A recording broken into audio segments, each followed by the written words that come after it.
Well, that's a really good tip, because it's complicated water levels with the dam releases.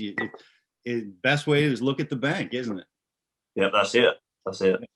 Well, you had you are a shallow water guy, right? Swim jig guy. That's how you got into this, into the finals, right? The first couple days you kind of squeaked in there. I didn't. I actually started my first. Okay, so I'm gonna rewind back to practice. When I went into practice in this deal, I literally idled 90% of the time. If I had to prefer fishing a certain type of way, I love fishing deep. We just got done filming a YouTube deal about the first couple of days, and you could see on there where I idled a ton in practice. I caught some out of brush piles on spinnerbait because, like I said, I knew these fish were going to be hardcore pre-spawn. They wouldn't, I really didn't want to get up there and practice early because I didn't think the fish were going to be there yet. I've always said this happens a lot in Florida too, which happens all over the place. You see guys in Florida and all these other lakes, they want to run to the backs of these creeks. They want to go in there and fish all the grass in the backs. In Florida, the guys want to get way back in the tules and way back in there, and they're not getting no bites. You're fishing ahead of the fish. And we're just waiting on them. You're waiting on them. And when they show up, it's just like, oh my gosh, they're here. I knew that was going to be the case. I was like, man, if I go shallow right now, if I get a bite or two, it ain't going to be the deal. So I practiced out deep. I say deep, 8 to 12 feet. There was spinnerbait. The first day of the tournament, I caught 2 on a spinnerbait, like a big 3/4 ounce spinnerbait in brush. And that sizzled out on me. I mean, I didn't get many bites, and score tracker wasn't popping off. Wasn't nobody hardly catching much. Right. And then I just rolled with the punches, and I did. I picked up a swim jig. The sun came out later in the day, and I swam up like 3 fish, and it really paid off.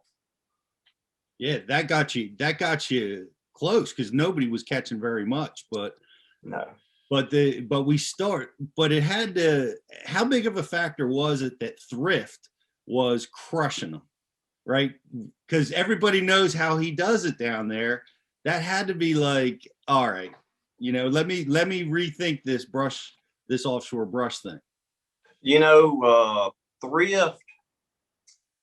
So I go into these tournaments and I try to do my strengths, and like, okay, we know the score tracker, we know what's going on.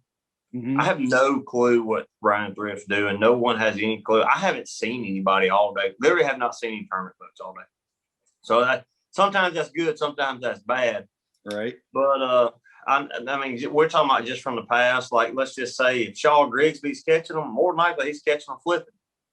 Right. If there's certain guys, their techniques, but I knew that somewhere on that lake it was going to go down. I was just in a little different water color. I was in some mud, fishing brush with a big spinnerbait, trying to make it, because I only had 1 day of practice. That was the bites I had that was in the mud.